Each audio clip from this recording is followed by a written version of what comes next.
எவ்வளவு காசு பாரு, போய் அப்பாட்ட கொடுக்கலாம். நான் உங்ககிட்ட சொன்னேன்ல தகடு கூட மோதாதுன்னு. பாத்தியா நான் அவனை எப்படி புரட்டி போட்டேன். அப்பா சொல்லுவார்ல குஸ்தி கிஸ்தில பணம் இல்லைன்னு.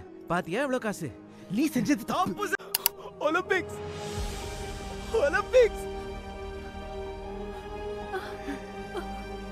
ஆமா ஒலிம்பிக்ஸ்.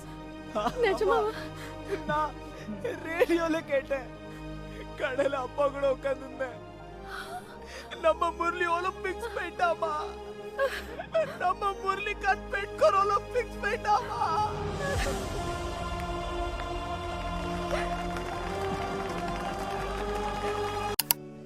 இங்கதான் எல்லாம் சரியா இருக்கும். பாருல, அம்மாவை பத்தி நீ கவலைப்படாத. நான் அம்மாட்ட சொல்லுவேன். ஹாஸ்பிட்டல்ல நர்ஸ் டாக்டர் எல்லாரும் என்கிட்ட சொன்னாங்க முரளி இங்க இருந்தா சீக்கிரமா குணமாயிருவான்னு. என்னோட சாம்பியன்ல நீ